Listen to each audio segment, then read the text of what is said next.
සම්මා සම්බුදු සරණයි ශ්‍රාවක ප්‍රේක්ෂක සුපින්නත් ඔබ සැමට. පින්වත්නි, අමිල නිමල ලෝතුරු දාම ඔබ වෙතට sannivedanaya කරන බෞද්ධ ගුවන් විදුලි දායකත්ව ධර්ම දේශනාව මෙලෙසින් ආරම්භ කරන්නටයි සූදානම. ඒ සඳහා අප කෙරෙහි අනුකම්පාවෙන් මේ දහම් මණ්ඩපයට වැඩම කොට වදාළ කොළඹහත බෞද්ධාලෝක මාවතේ නාරද බෞද්ධ ධර්මායතනාධිපති ශාස්ත්‍රපති රාජකීය පඬිත පූජ්‍යපාද තලල්ලේ චන්දකිත්ති ගෞරවනීය ස්වාමීන්ද්‍රයන්න් වහන්සේ අපි සාදුනාද පවත්වා ගෞරව නමස්කාර පූර්වකව පිළිගනිමු. සාදු සාදු සාදු. පින්වත්නි, අද දින මේ උතුම් පින්කමට සදැහැති දායකත්වයෙන් කටයුතු කරන්නේ නුගේගොඩ පදිංචි ජයන්තා මහත්මිය, සුසන්තා මහත්මිය, වසන්තා මහත්මිය, කේමන්තා මහත්මිය, උපාලි මහත්මයා, හේල් මහත්මයා, කුමාරි මහත්මිය සහ සරත් යන දූදරු පිරිස විසින්. එසේනම් පින්වත්නි, සද්ධර්ම ශ්‍රවණයට පෙර තිසරණ සහිත පංචශීලයේ සමාදන් වීමට අපි සාදුනාදයක් පවත්වා තෙවරක් নমස්කාරය කියමු. සාදු සාදු සාදු. නමෝ තස් භගවතු වරහතෝ සම්මා සම්බුද්දස්ස. නමෝ තස් භගවතු වරහතෝ සම්මා සම්බුද්දස්ස. නමෝ තස් භගවතු වරහතෝ සම්මා සම්බුද්දස්ස. බුද්ධං සරණං ගච්ඡාමි. බුද්ධං සරණං ගච්ඡාමි. ධම්මං සරණං ගච්ඡාමි. ධම්මං සරණං ගච්ඡාමි. සංඝං සරණං ගච්ඡාමි. සංඝං සරණං ගච්ඡාමි. ဒ ුතියම්පි බුද්ධං සරණං ගච්ඡාමි. ဒ ුතියම්පි බුද්ධං සරණං ගච්ඡාමි. ဒ ුතියම්පි ධම්මං සරණං ගච්ඡාමි. ဒ ුතියම්පි ධම්මං සරණං ගච්ඡාමි. ဒ ුතියම්පි සංඝං සරණං ගච්ඡාමි. ဒ ුතියම්පි සංඝං සරණං ගච්ඡාමි. තතියම්පි බුද්ධං සරණං ගච්ඡාමි. තතියම්පි බුද්ධං සරණං ගච්ඡාමි. තතියම්පි ධම්මං සරණං ගච්ඡාමි. තතියම්පි ධම්මං සරණං ගච්ඡාමි. තතියම්පි සංඝං සරණං ගච්ඡාමි. තතියම්පි සංඝං සරණං ගච්ඡාමි. තිසරණ ගමනං සම්පුන්නං ආම භන්තේ. පාණාතිපාතා වේරමණී සික්ඛාපදං සමාදියාමි. පාණාතිපාතා වේරමණී සික්ඛාපදං සමාදියාමි. අදින්නාදානා වේරමණී සික්ඛාපදං සමාදියාමි. අදින්නාදානා වේරමණී සික්ඛාපදං සමාදියාමි. කාමීසු මිච්ඡාචාරා වේරමණී සික්ඛාපදං සමාදියාමි. කාමේසු මිච්ඡාචාරා වේරමණී සික්ඛාපදං සමාදියාමි. මුසාවාදා වේරමණී සික්ඛාපදං සමාදියාමි. මුසාවාදා වේරමණී සික්ඛාපදං සමාදියාමි. සුරාමේරය මජ්ජපමා දට්ඨානා වේරමණී සික්ඛාපදං සමාදියාමි. සුරාමේරය මජ්ජපමා දට්ඨානා වේරමණී සික්ඛාපදං සමාදියාමි. තිසරණේන සද්ධින් පංචශීලං ධම්මං සාධුකං සුරක්ඛිතං කତ୍වා අප්පමාදේන සම්පාදේත. ආම භන්තේ. සාදු සාදු සාදු. සමන්ත චක්කවාලේසු අත්‍රා ගච්ඡන්තු දේවතා සද්ධම්මං මුනි රාජස් සුනන්තු සග්ග මොක්ඛදං. ධම්ම ශ්‍රවණ කාලෝ අයං භදන්තා. ධම්ම ශ්‍රවණ කාලෝ අයං භදන්තා. ධම්ම ශ්‍රවණ කාලෝ අයං භදන්තා. භදන්තා. සාදු සාදු සාදු. නමෝ තස්ස භගවතු අරහතු සම්මා සම්බුද්දස්ස. නමෝ තස්ස භගවතු අරහතු සම්මා සම්බුද්දස්ස. නමෝ තස්ස භගවතු අරහතු සම්මා සම්බුද්දස්ස. සාදු සාදු සාදු. අනමතග්ගෝ යං භික්ඛවේ සංසාරෝ පුබ්බා කෝටින පඤ්ඤායති අවිජ්ජා නීවරණානං සත්තානං තණ්හා සංයෝජනානං සන්ධාවතං සංසරතං තී. සාදු සාදු සාදු. ශ්‍රද්ධාවන්ත සත්පුරුෂ පින්වත්නි, දැන් මේ හැමදෙනාම සූදානම් වෙන්නේ ධර්ම ශ්‍රවණය කරන්න. අද මේ වටිනා ධර්ම දේශනාවෙහි දායකත්වයේ අරගෙන මුළු මහත් ධර්ම ශ්‍රවණාභිලාෂී පින්වතුන් වෙනුවෙන්, ලෝකවාසී ලංකාවාසී පින්වතුන් හැමදෙනාම වෙනුවෙන් මේ වටිනා සදහම් තිලින කරන්නේ, මේ පින්කමේ දායකත්වයෙන් කටයුතු කරන්නේ ජයන්තා, සුසන්තා, වසන්තා, හේමන්තා, උපාලි, හේල්, කුමාරී සහ සරත් යන දූ දරුවන් පිරිස ඒක රාශී වෙලා, විශේෂයෙන්ම මේ පවුලේ සහෝදර සහෝදරයන් දූ දරුවන් වසරකට කිහිප වතාවක්ම මෙලෙසින් බෞද්ධ මාධ්‍ය ජාලය තුලින් ධර්ම ශ්‍රවණය සඳහා අවකාශ සලසා දෙමින් ධර්ම දේශනාවල දායකත්වයෙන් කටයුතු කරන එක මේ අතන්ගේ හොඳ වටිනා සිරිතක් හැටියට පවත්වගෙන එනවා.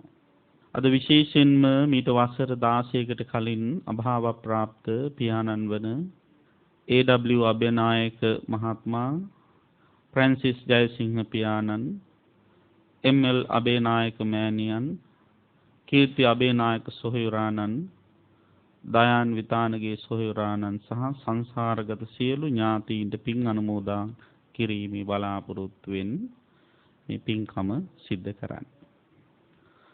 ඉතින් සංසාරගත සියලු ඥාතීනුත් සිහි කිරීම ඉතාම වැදගත් වෙනවා. මොකද අපි මේ සංසාරෙහි සැරිසරනකොට අපිට විවිධ ඥාතිත්වයන් ඇතිව කටයුතු කරපු අය පින් අපේක්ෂිතව සිටින්න පුළුවන්.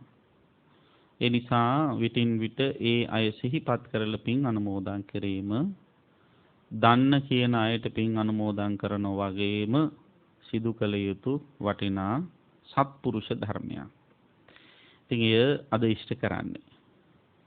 ඉතින් සංසාරගත ඥාතීන්ටත් පින් අනුමෝදන් කරන නිසා මට හිතුණා සංසාරයේ ස්වභාවය ගැන කියලා දෙන එක හොඳයි කියලා. අපි ඉස්සෙල්ලාම බලමු මේ වචනය. සංසාර කියන වචනේ තේරුම මොකද්ද? සංසාර කියන වචනේ තේරුම සැරිසරීම කියන එකයි. ඇවිද යාම කියන එකයි. සැරිසරනවා කියනකොට එතනදී අපිට කිසියම් පුද්ගලයෙක් ඉස්මතු කරගන්න වෙනවා. කවුද මේ සැරිසරන්නේ? කොහෙද මේ සැරිසරන්නේ කියන එක එතෙන්දී අපිට ප්‍රශ්නයක් නැගෙනවා. සැරිසරන්නට තියනවා තැන්. අන්න ඒ තැන්වල සැරිසරන කෙනෙක් ඉන්නවා. ඒ කෙනාට අපි කියනවා සත්වයා කියලා. සත්වයෝ තමයි සැරිසරන්නේ. සත්වයෝ ඇවිද යන සැරිසරන හැසිරෙන තැන තමයි සංසාරය කියලා කියන්නේ. එතකොට සත්වයෙක් කියලා කිව්වහම ගොඩවල් පහක එකතුවක් තමයි අපි එතෙන්දී පිළිගන්නේ. මොනවාද ගොඩවල් පහ සත්වයෙක් කියලා හඳුන්වන්නේ? රූප, වේදනා, සංඥා, සංඛාර, විඥාන කියන මේ පංචස්කන්ධයේ එකතුවට තමයි සත්වයෙක් කියලා කියන්නේ. ඔන්න ඔය පංචස්කන්ධය එකතු වෙලා ඔය පංචස්කන්ධයට පවතින්න. එහෙම නැත්නම් ඔය සත්වයාට පවතින්න පුළුවන් ප්‍රධාන තැන් තුනක් තියෙනවා. පවතින්න පුළුවන් තැන් වලට ධර්මයේ කියන නම තමයි භව කියලා. භව කියන අදහසේ තේරුම වචනේ තේරුම පවතිනවා කියන එකයි. එතකොට පංචස්කන්ධයෙන් සමන්විත වූ සත්වයාට පවතින්න පුළුවන් තැන් තුනක් තියෙනවා. ඒ තුනට කියන්නේ භවත්‍රය කියලා. මොනවාද භවත්‍රය?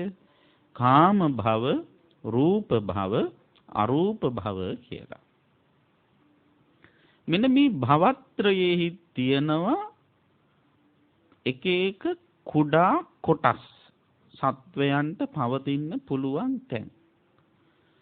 ඒ කොටස් වලට කියන වචනයක් ධර්මයේ තියෙනවා නිකාය කියලා.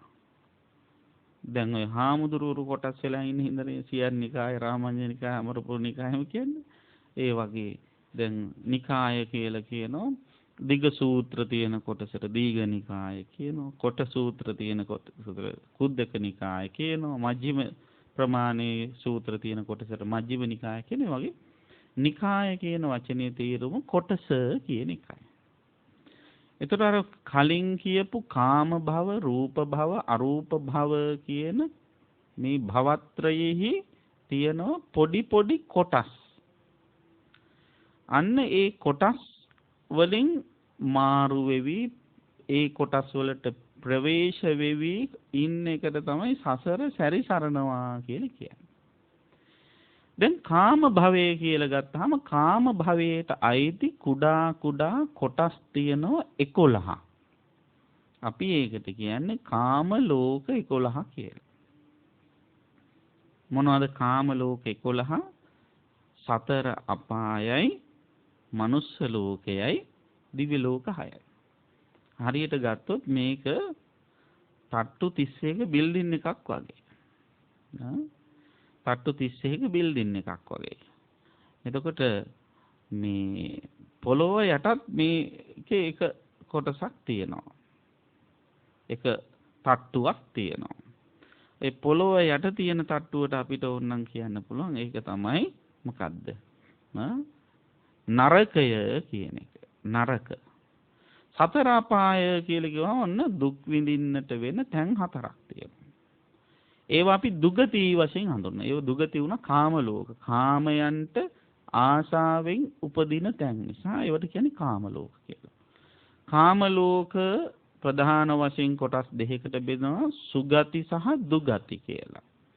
දුගතිය නියෝජනය කරන පුංචි කොටස් තියෙනවා 4ක්. නිකාය 4ක් තියෙනවා.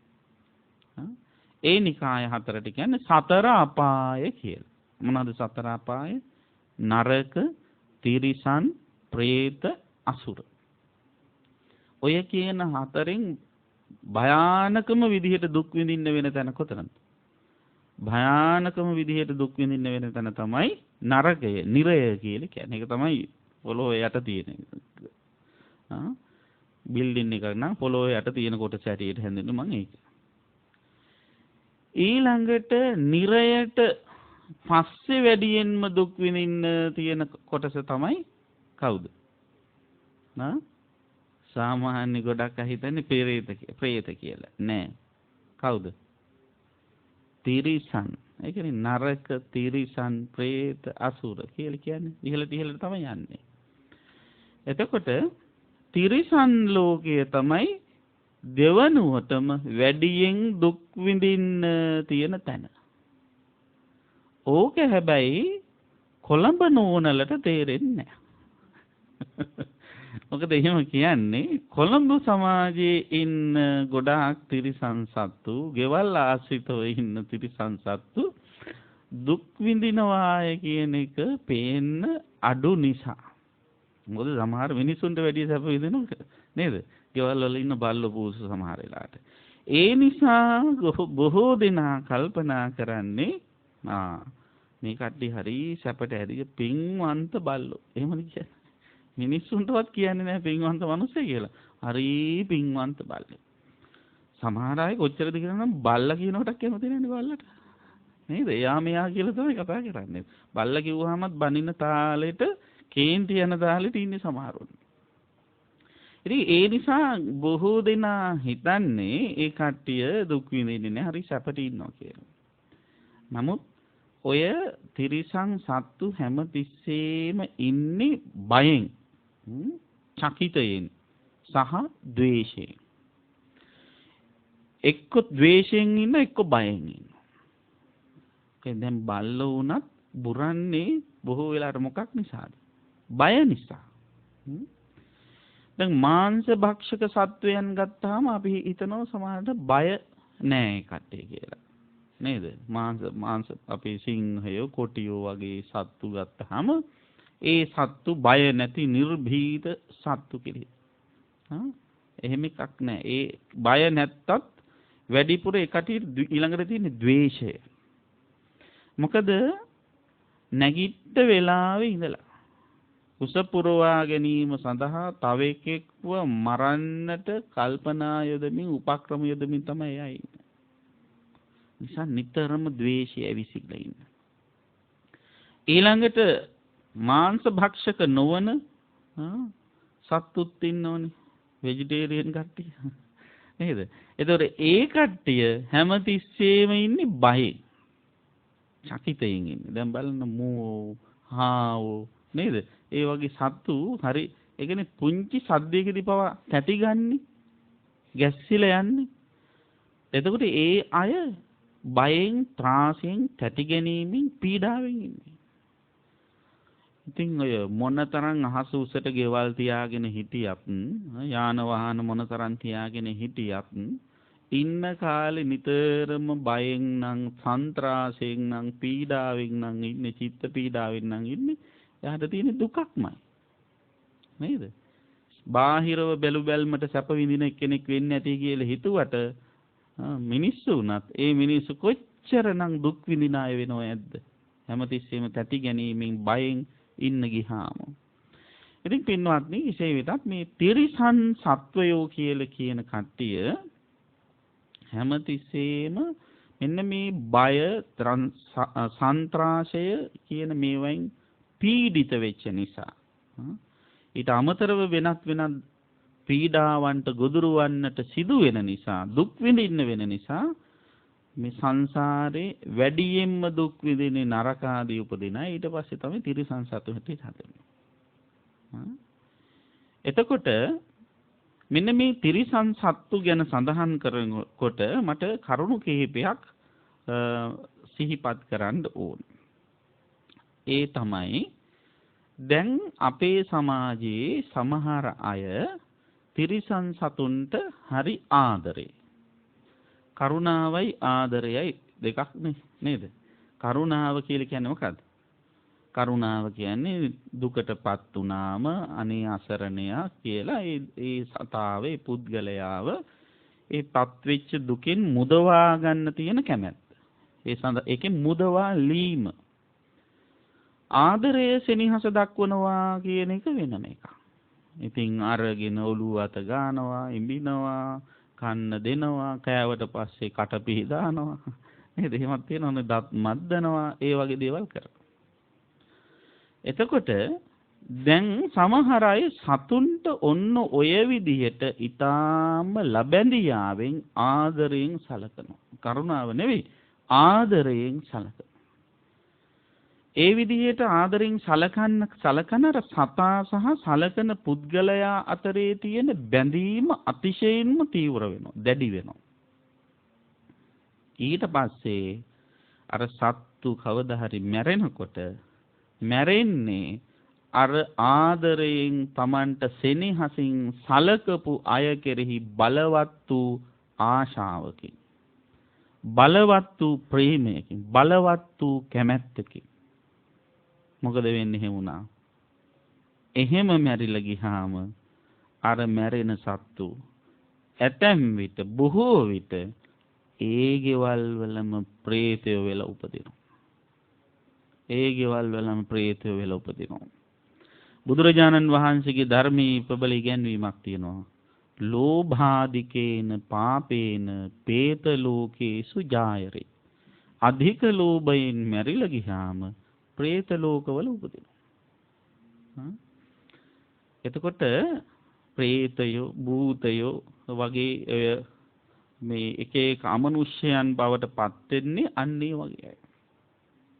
මේ බහිරව වෙලා ඉන්නකේ දැන් සාමාන්‍යයෙන් ඔය රජ කාලේ රජවරු ඇතැම් රජවරු ධනය නිදන් කරලා ඉවර වෙලා ආරක්ෂා කරගන්න කරන උපක්‍රමයක්ලු. මොකද්ද? කවුරු හරි මෝඩ මිනිසෙක් අරගෙන ගිහිල්ලා අර රන් රිදී මුතු මැණික් ආදී ඔක්කොම පෙන්නලා එයාට කියනවලු අද ඉඳලා මේක ඔයාට අයිතියි කියලා. ඉතින් එයා ආසාවෙන් ඒකට අයිතිය හංගවල එක බදාගෙන ඒක ආසාවෙන් රැක ගන්න පෙළඹෙනවා. ඒ ආසාවෙන් ඉන්න වෙලාවෙම අර මනුස්ස මරනවා. මැරුවහම වෙන්නේ ඒකට ආසාවෙන් මැරිලා ගිහලා එතනම ප්‍රේතයෙක් වෙලා එහෙම නැත්නම් අර බහිරවෙක් මොකක් හරි අමනුෂ්‍යයෙක් වෙලා ඉඳලා ඒක රකින්න ගන්නවා. ඒක ආරක්ෂා කරන්න ගන්නවා. වෙන කාටවත් ඒක අල්ලන්න දෙන්නේ නැති තත්ත්වයට පතින පැරණි গুপ্ত විද්‍යා ක්‍රමය. ඒතර අන්න ඒ වාගේ ගෙවල් වල ඉන්න සත්තු ඔය විදිහට අධික විදිහට ගෙවල් වල ඉන්න අයත් එක්ක බැඳිලා ආසාවෙන් සෙනෙහසින් බැඳිලා ඉන්න වෙලාවක මැරුණොත් මැරෙන වෙලාවට ඒ gedara අය කෙරෙහිම ආසාවෙන් නම් මැරෙන්නේ අන්න ඒ සතා ඊළඟට උපදින්නේ භූතයෙක් ප්‍රේතයෙක් කියලා ඒ ගෙදරමයි. හැබැයි තව වාසියක් තියෙනවා. කොහොමද?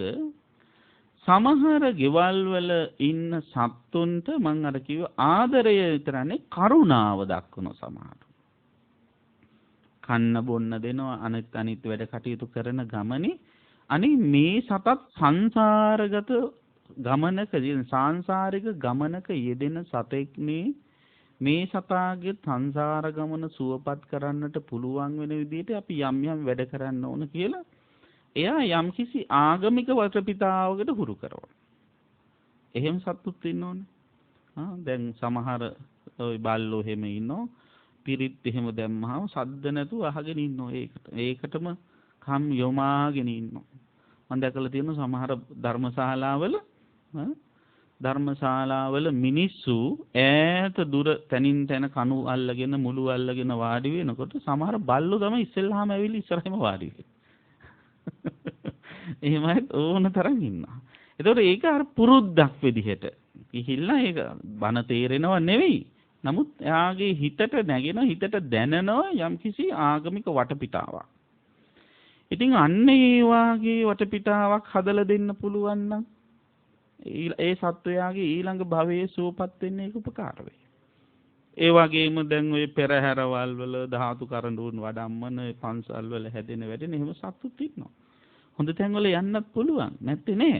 නමුත් අධික ආශාවෙන් බැඳුනොත් අර තත්ත්වයටපත් වෙන්න පුළුවන්. ඒ විතරක් නෙවෙයි. ඒ සතාට වෙන දෙන්නේ සමහර අය ඉන්නවා gedara ඇති කරන සත්තුන්ට අධික ආසාවෙන් මැරෙනවා. මැරෙනකොට මතක් වෙන්නේ සතා. එතකොට මොකද වෙන්නේ? ඊට පස්සේ මැරිලා සතා වෙන්නේ යා. ඒකත් හරිම අනතුරුදායක තත්ත්වයක්. නිසා හොඳට කල්පනා කරන්න ඕන. සමහර ගෙවල් වල සමහර අය සුරතල් මාළු එහෙම ඇති කරනවා. සමහර හෘදය රෝගයෙන් සම්බන්ධ විශේෂඥ දොස්තර මහත්වරු කියනවා මාළු ටැංකියේ මාළු දිහා බලාගෙන ඉන්නකොට ආතතිය අඩු වෙනවා කියලා. මාළුන්ට ආතතිය දීලා තමන්ගේ ආතතිය අඩු කරගන්න හදනවා. නේද? මේ කොහේ හරි ඉන්න සත්තු ටිකක් අරගෙන ඇවිල්ලා හිර කරලා උන් පීනන දිහා බල ඉවර වෙලා ඒකෙන් තමන්ගේ ආතතිය අඩු කරගන්න හදනවා. අනේ ලස්සන මාළු, සුන්දර මාළු ආදී වශයෙන් ඉතල බලන්න පීනන හැඩ, වරල් වල තියෙන සුන්දරත්වය ඔය ආදී වශයෙන් උකට බැඳෙනවා. ඔහොම බැඳිලා මැරුණොත් මොකද වෙන්නේ? බැඳිලා ඉන්න වෙලාවේ චුතිසිත පහළ වුණොත් ටැංකියේම මාළු වෙන්න පුළුවන් ඊළඟට. ඒ නිසා ඒව කල්පනා කරන්න ඕන. සමහර අය දැන් අපේ ලංකාවේ අයගේ එක පිරිසක් ඉන්නවා වනසතුන් බලන්නට හරි ආසයි. පොයේ දවසට යන්නේ නිවාඩු දාලා යන්නේ පොයටත් කොහෙද යාලා යන්න පුළුවන්, උඩවලව යන්න පුළුවන්, එක එක තැන්වල ගිහිල්ලා අලි බලන්න කියලා යනවා, කොටි බලන්න කියලා යනවා. ඒක තමයි පුරුද්දක් විදිහට කරන්නේ. හරියට අර මාසිකව දානි දෙනවා වගේ, සලාක දානි දෙනවා වගේ සමහරුන්ගේ මාසික පුරුද්ද මොකද්ද? සත්තු බලන්නේ. ඕවා ආචින්න කර්ම බවට පත් වෙනවා ඊළඟට. ආචින්න කර්ම කියලා කියන්නේ පුරුද්දක් විදිහට නිතර දෙවේලි කරන ඒවා. ඔන්න ඕවා තමයි මරණාසන්න මොහොතේදී ඉස්මතු වෙලා ඉන්නේ. ඔය ආචින්න කර්ම යමක් හොඳ හෝ නරක දෙයක් පුරුද්දක් විදිහට කරගෙන යනවා නම් ඒක තදින් හිතේ කාවදිනවා. ඒ තදින් හිතේ කාවදින දේ තමයි එක සැරේට ඉස්මතු වෙලා ඉන්නේ. ඉතින් අන්න ඒ නිසා අනතුරක් තියෙන බව අය දැනගන්න. සමහර අය ෆොටෝග්‍රැෆි වලට එහෙම හරි කැමති නේද?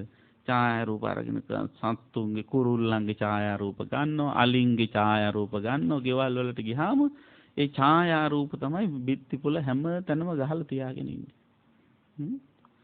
දැන් ඔය ඒව දකින්නකොට ඒ සත්තුන්ට ආස හිතෙනවා, තමන්ගේ නිර්මාණයට ආස හිතෙනවා.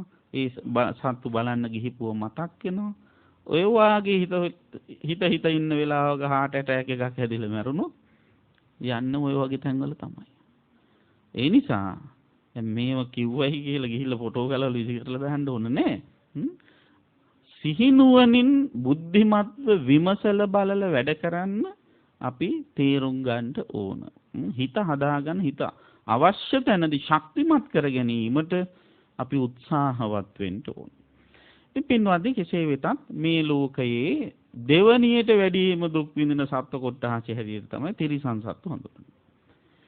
ඊට වැඩිය ටිකක් ඉහළ සත්ත්ව කොට්ටාසය, තුන්වෙනියට වැඩිම දුක් විඳින කොට්ටාසයට හැටියට හඳුන්වන්නේ ප්‍රේතයෝ. ඒ කටියට පින් අනුමෝදන් වෙලා සුවපත් වීමේ හැකියාව තියෙන ප්‍රේතයෝත් ඉන්නවා.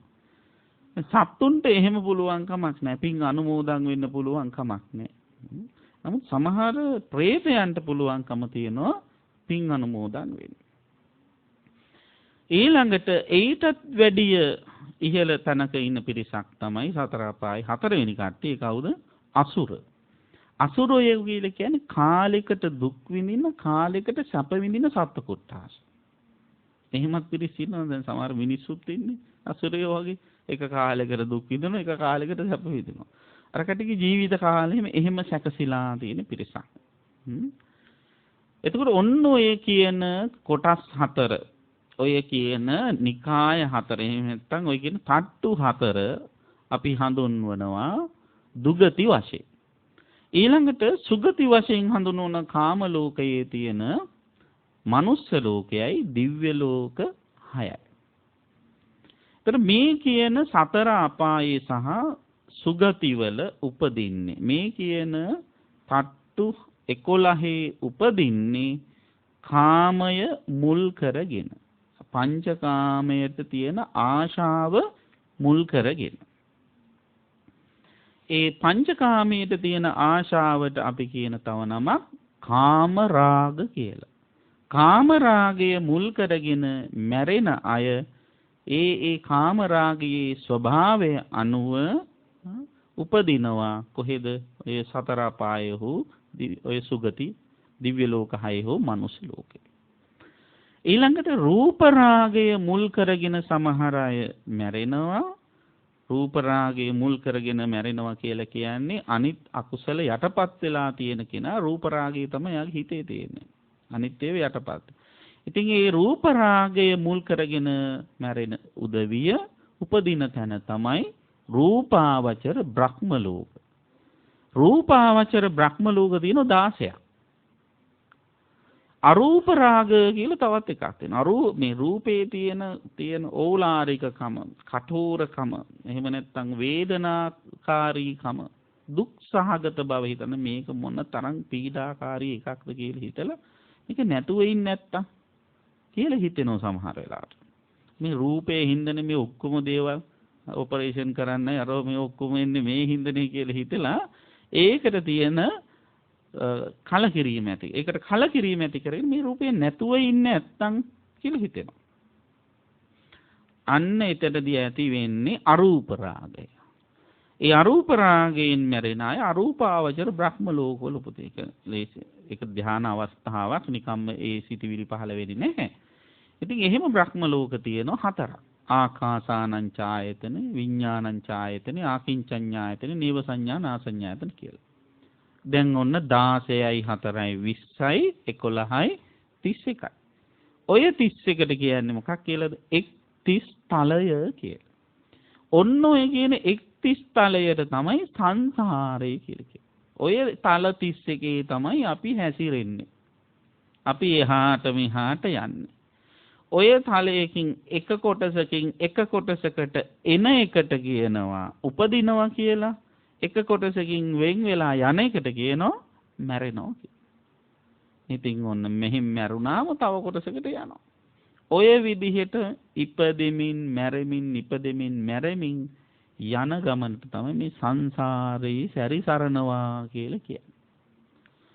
ඉතින් කවදා ඉඳලද මේ සංසාරේ සැරිසරන්න ගත්තේ පටන් ගත්තේ කියලා කවුරු හරි ප්‍රශ්නයක් අහුවොත් ඒ ප්‍රශ්නෙට උත්තර දෙන්න පුළුවන් කමක් නැහැ.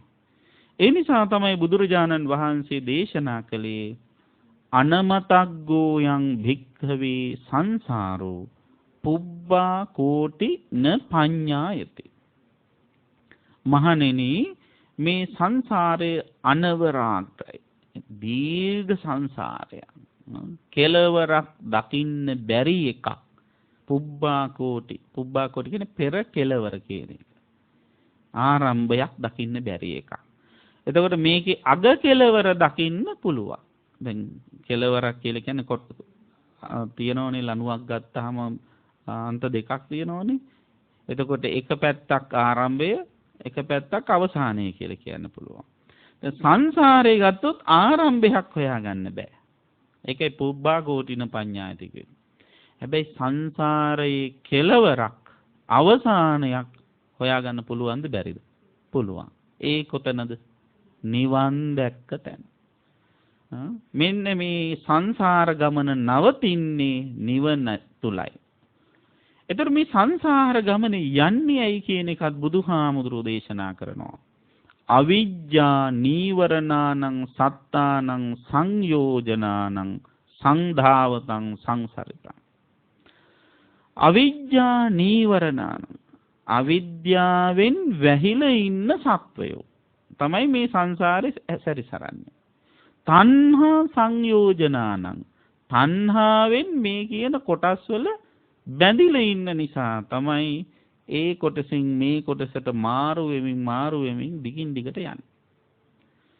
අවිජ්ජා කියලා කියන්නේ චතුරාර්ය සත්‍ය ගැන තියෙන නොදන්නකම. දුක්ඛ සත්‍ය, සමුදය සත්‍ය, නිරෝධ සත්‍ය, මාර්ග සත්‍ය කියන සත්‍ය 4 ගැන දන්නේ නැතිකම.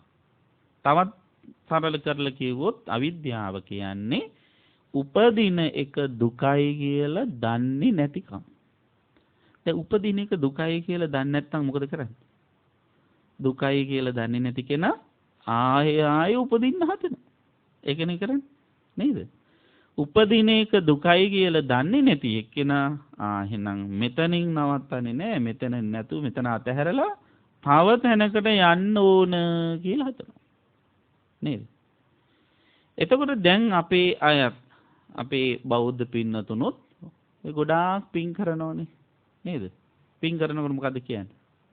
පින් කරනකොට කියන එක තමයි යන තැනකට වැඩක් කරගන්න එපා කියලා කියනවා. නේද? දැන් යන තැනකට වැඩක් කරගන්නවා කියන්නේ මොකද්ද? මෙහි අතහැරලා ආපහු තැනක් අල්ල ගන්නවා කියන එකයි. නේද? ආපහු උපතක් සකස් කරනවා කියන එකයි.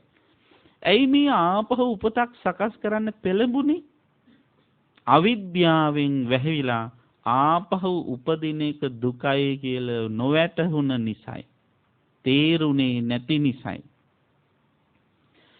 මෙතන දුක උනාට අතන සැප ඇති කියලා උපකල්පනය කරපු නිසායි. කමන්නේ ඉතින් ගිය ආත්මික සංසාරේ කරපු කර්ම වෙන්නේ නැති මට මේ විපාක දෙන්නේ. මොකද ඉතින් ලබන සැරේවක්වත් හොඳ වෙන්නේ නැත කියලා හිතලා අන්න මොකද කරන්නේ? එතන අල්ල ගන්න හදනවා. කොහොමද අල්ලගන්නේ? තණ්හා සංයෝජනානං තණ්හාවෙන් බැඳිලා. තණ්හාවෙන් බැඳිලා අල්ල ගැනීම සඳහා තමයි ඒ භවයේ ඒ කොටස අල්ලා ගැනීම සඳහා තමයි වැඩ කරන්නේ. දැන් එතකොට හොඳ දේවල් කරන්නේ ඔන්න ඔය දැන් නරක ඒවා ඊළඟට හොඳ කරගන්න. නේද? දැන් තියෙන මොනවා හරි අඩුපාඩුකම් එහෙම තියෙනවනම් ඒ අඩුපාඩුකම් මගහැරවාගෙන යන තැන ඊළඟට හොඳ කරගන්න ඒවායින් අඩුවක් නොවි ඉන්න තමයි දැන් ගොඩක් අය කරන්නේ. දැන් ඔය සමහර වයසක අම්මලා දන් දෙනවනේ හරියට. ඉතින් මාත් කියනවා හම්බුනාම අනේ අම්මා හරියට දන් දෙනවනේ කියලා. ඒතර මේ උපාසකම්මලගේ උත්තරේ මොකද්ද? දෙන තරමටනේ ස්වාමින් වහන්සේ ලැබෙන්නේ කියලා කියනවා. නේද? එතකොට දැන් මේ දීලා තියෙන්නේ මොකක් නිසාද? ලැබෙන නිසා. දැන් කොහේදීද ලැබෙන්නේ? මෙලොවදී හරි පරලොවදී හරි. නේද? සමහර මෙලොවදීම ලැබෙන තරම් ඉක්මනක් නැහැ නේද? ඉතින් යන තැනකට කොහේ හරි ලැබෙයි කියන ආකල්පයෙන් තමයි අතහරින්නේ. එතකොට හරියට බැලුවොත් මේ අතහැරීම කළ තියෙන්නේ තණ්හා සංයෝජනාන. නේද? තණ්හාවෙන් බැඳිලා. මට මෙතන නැති සුවය අතන ඇති කියන තණ්හාවෙන් බැඳිලා එතනට සන්ධාවතන් දුව යනවා. සංසරිතන් ඇවිදගෙන යනවා. ඕකනේ අපි කරන්නේ. කාම ලෝකයේ නැති සැප රූප ලෝකයේ ඇති කියලා හිතාගෙන එහෙම දුවනවා. නේද? රූප ලෝකයේ නැති සැප අරූප ලෝකයේ ඇති කියලා හිතාගෙන දුවනවා. නිරයේ නැති සැප තිරිසන් ලෝකයේ ඇති කියලා හිතාගෙන දුවනවා. එහෙමයි ඉන්නෝනේ කොච්චර නේද? නිරයේ ඉන්න කටියට හිතන මේිට වැඩිය හොඳයි තිරිසන් සතෙක් වුණා නම් කියලා හිතලා හරි හිතන. මොකද අර දුකට වැඩිය මේ දුක සාපේක්ෂව හොඳයි කියලා හිතනවා. ඊට පස්සේ තිරිසන් සතෙකුට හිතෙන්න පුළුවන් මේිට වැඩිය හොඳයි පෙරේතෙක් වුණා නම් කියලා. එයාට හිතෙන්න පුළුවන් භූතේ ප්‍රේතෙකුට හිතෙන්න පුළුවන් මේිට වැඩිය හොඳයි අසුරයෙක් වුණා නම් කියලා. අසුරයට හිතෙන්න පුළුවන් මේිට වැඩිය හොඳයි මිනිස්සෙක් වුණා නම් කියලා. එහෙම හිතෙන්නේ නැද්ද? හිතෙනවා. දැන් මිනිස්සුયો ගැනම බලන්න. දැන් වැඩියෙන් මේ මිනිස්සුયો කැමති මිනිස්සුયો වෙන්නද දෙවියෝ වෙන්නද? නේද? එහෙමම බලන්නකෝ තමන් හා සාපේක්ෂව බැලුවත් මේ මනුස්ස ලෝකේ ඉන්න වැඩි හරියක් මිනිස්සුયો කැමති මිනිස්සුયો වෙන්න නෙවෙයි දෙවියෝ වෙන්න. ඒ මොකක් නිසාද? අර මනුස්ස ලෝකේ නැති සැප එහෙදි ලබා ගැනීම අපේක්ෂාව. නේද? දැන් මනුස්ස ලෝකයේ තියෙන දුක් සහගත ස්වභාවයන් දිව්‍ය ලෝකේ නැති බව ඇත්තයි. දැන් මනුස්ස ලෝකයේ තියෙන ආවේනික වෙච්ච දුක් තියෙනවනේ.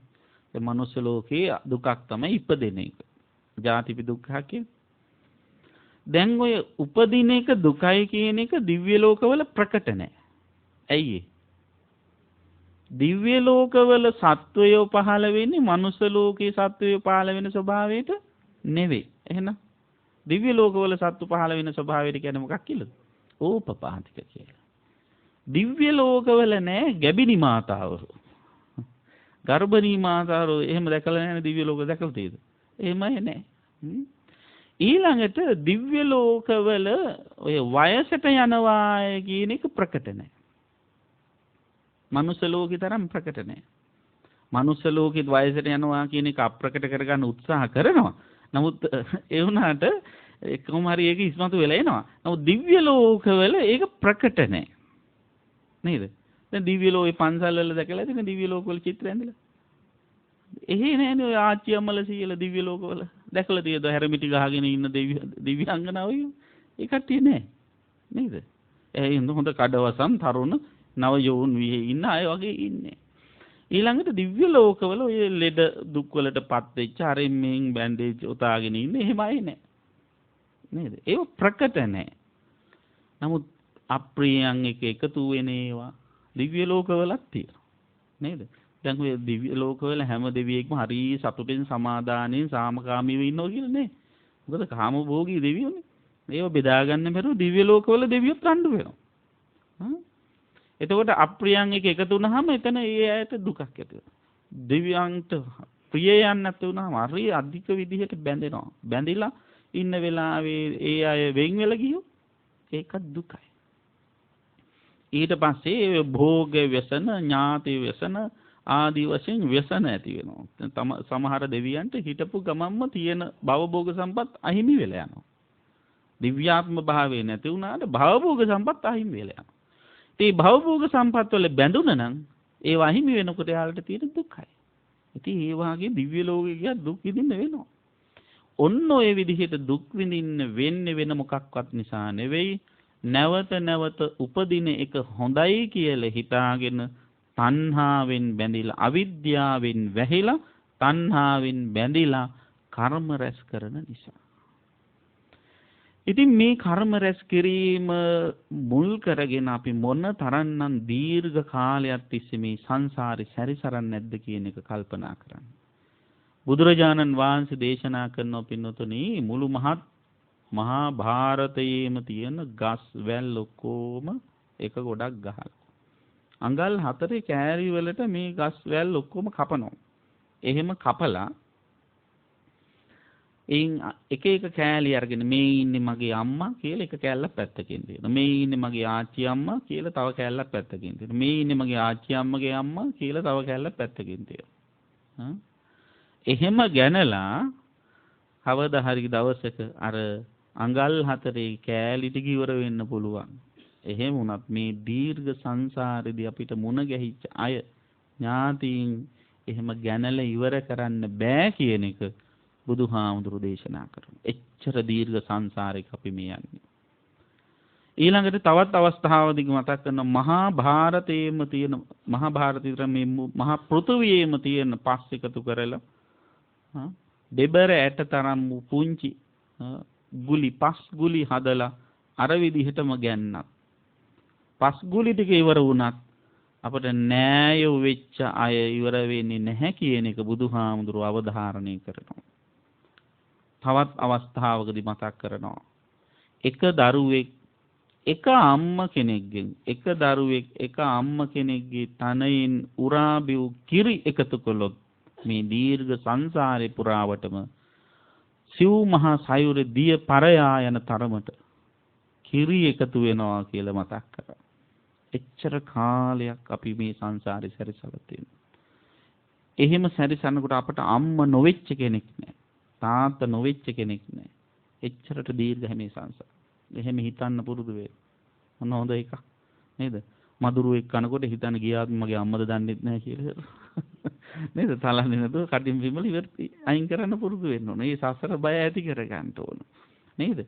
සමහර වෙලාවට අපි මේ මරාගෙන කන්නේ අපි මේ ගැටෙන්නේ, පැටලෙන්නේ, රණ්ඩු වෙන්නේ අපේම නෑයෝ සමග වෙන්න පුළුවන්. අන්නේ ඒ ස්වභාවය අපි තේරුම් ගන්න ඕන.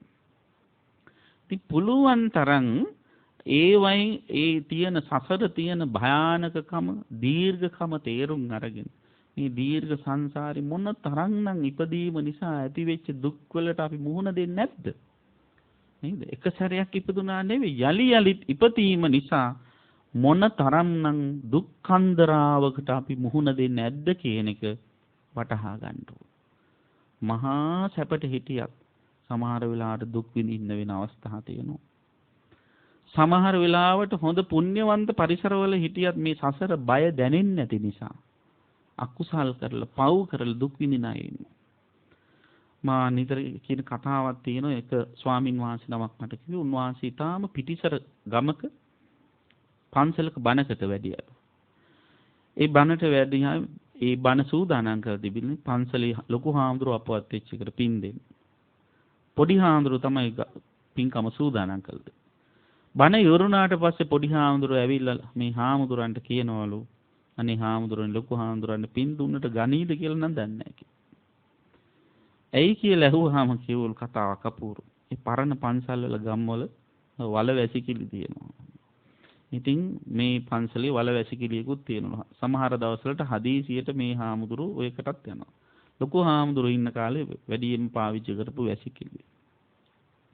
එක දවසක් වල වැසිකිළියට යනකොට වැසිකිළි වල ඇතුලෙන් සද්දයක් එනවා.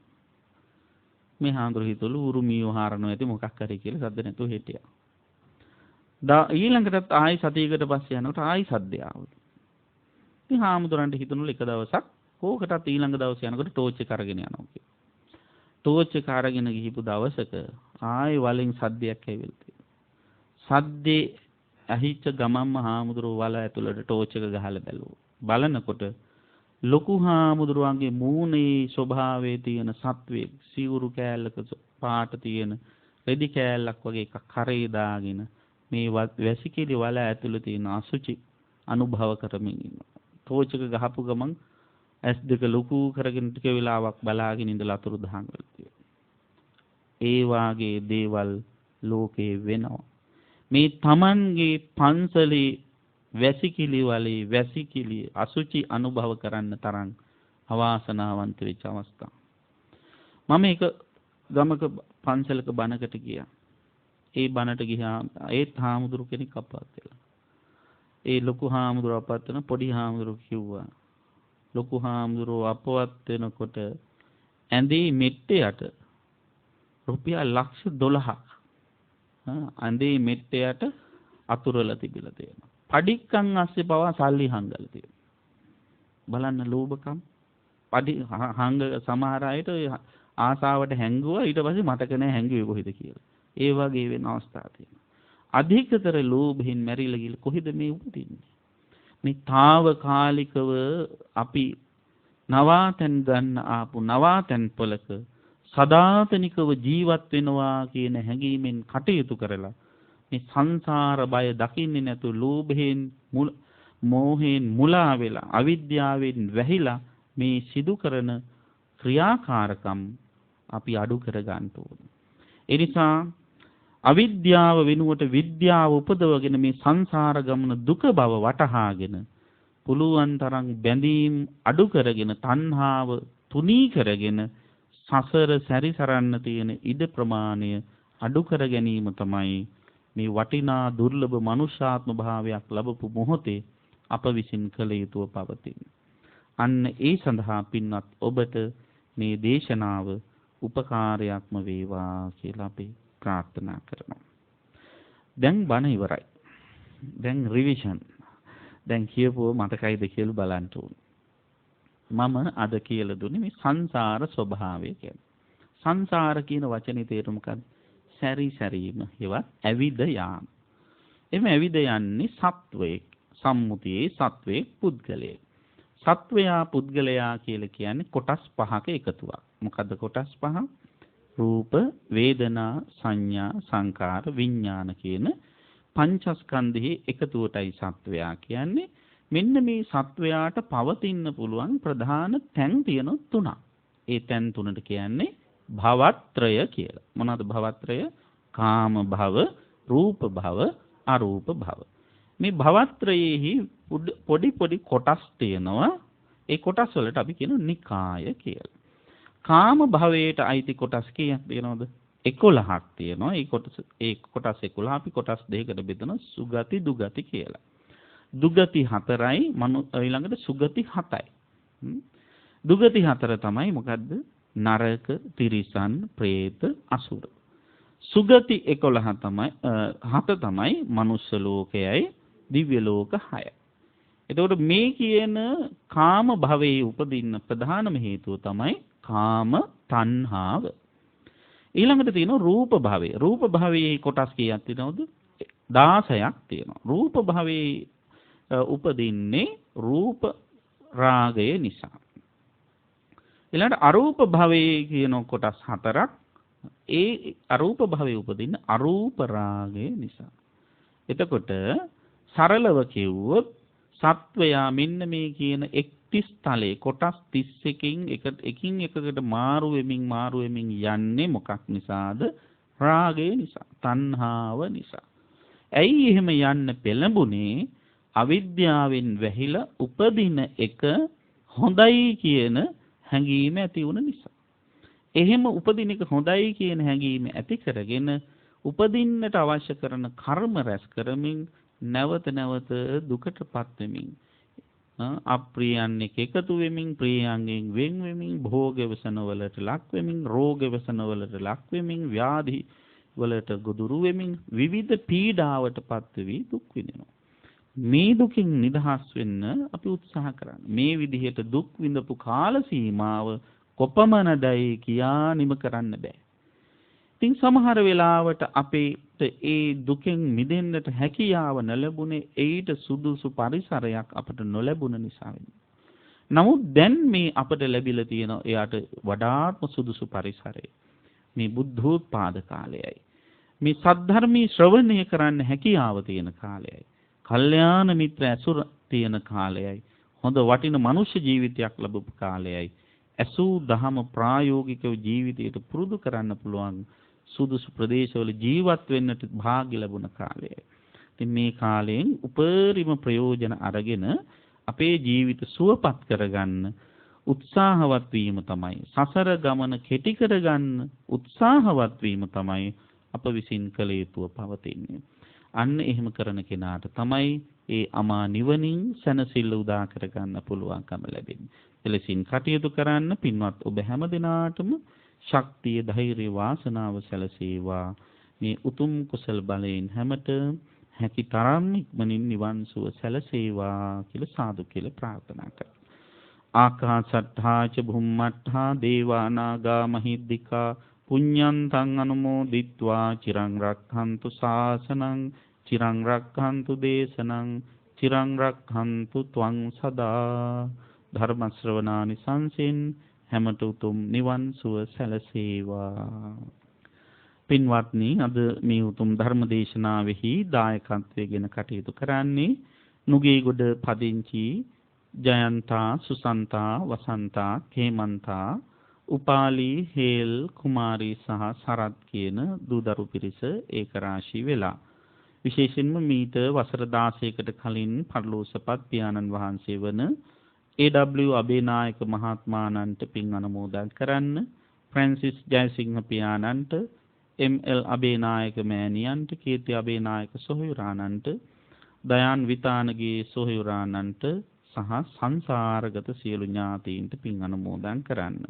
ඉතින් මේ වටිනා ධර්ම දේශනාව ශ්‍රවණය කරලා බොහෝ පිරිසකට ධර්ම ශ්‍රවණය කරන්න අවකාශ සලස්වා දීම තුළ පහළ කරගන්න උදාාරතර කුසල ශක්තියේ පරලෝසපත් ඥාතීන්ට අනුමෝදන් කරමු. සියලු ඥාතීහු පින් අනුමෝදන්ව තම තමන්ගේ භව ගමන සුවපත් කරගනිත්වා කියලා සාදු කියලා පින් දෙන්න.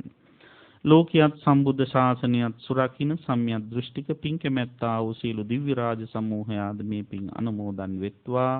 පින් අනුමෝදන් වන දෙවියන්ගේ දේව ආශිර්වාදයේ රැකවරණේ අද දායකත්වයේ සුලා කටයුතු කරන පින්නතුන් හැමතත් යත්තන්ගේ පවුල්වල සෑම සියලු දෙනාටමත් දේශකයන්න් වහන්සේ ඇතුළු මහා සංඝ රත්නයට දෙවියන්ගේ ආශිර්වාදයේ හිමි කරත්වා. මෙහි පැමිණ සිටින සියලු ඥාති හිත මිත්‍රාදීන්ටත් ඔවුන්ගේ දූ දරුවන්ටත් බෞද්ධ නාලිකාවට සම්බන්ධ සියලුම පින්නතුන්ටත් දෙවියන්ගේ ආශිර්වාද හිමි කර දෙත්වා. රටදැය සමය වෙනුවෙන් දිවි පිදූ වීරෝදාර රණවිරුවන්ට පින් අනුමෝදන් වෙත්වා. ඒ වගේම ආරක්ෂා කරන ඒ හැම දිනාට සියලු ආශිර්වාද සලසත්වා කියන පැතුමක් තිබෙනවා. ඒ නිසා දෙවියෝ පින් අනුමෝදන්ව ඒ සියලු පැතුම් ඉටු කරත්වා කියලා සාදු කියලා පින් දෙන්න.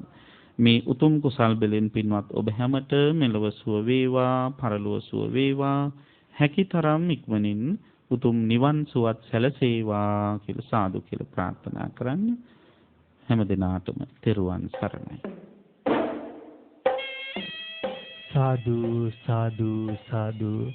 සුපින්වත්නි, ඒ උතුම් සද්ධර්ම දේශනාව පවත්වා වදාළ ගෞරවනීය දේශකයන්න් වහන්සේ කොළඹ හත බෞද්ධාලෝක මාවතේ නාරද බෞද්ධ ධර්මායතනාධිපති ශාස්ත්‍රපති රාජකීය පඬිත පූජ්‍යපාද තලල්ලේ චන්දකිත්ති ගෞරවනීය ස්වාමීන්ද්‍රයන්න් වහන්සේ අපි දේශකයන්න් වහන්සේට නිදුක් නිරෝගී චිරජීවනයේ ලැබේවායි සාදුනාද පවත්වා ප්‍රාර්ථනා කරමු. සාදු සාදු සාදු. සුපින්වත් ඔබ සැමට සම්මා සම්බුදු සරණයි.